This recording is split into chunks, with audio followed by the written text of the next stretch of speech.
Tigreak, mejilloi beteak, mejilloi egosiak, oliba olioa, tipula handi bat, 8 behatzi koilarakada irin, tomate egina, tabasko pixkat, litro bat esne, 2 arrautza, ogi birrindua, eki lore olioa frijitzeko.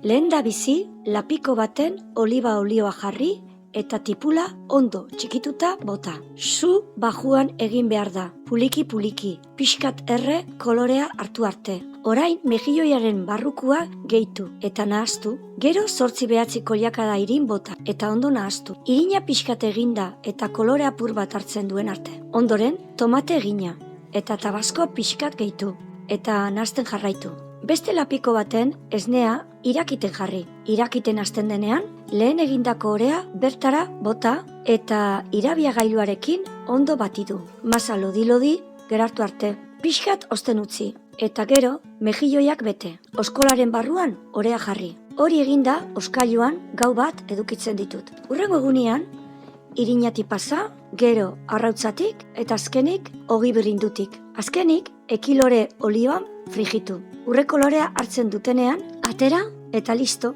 Espero gustau izana.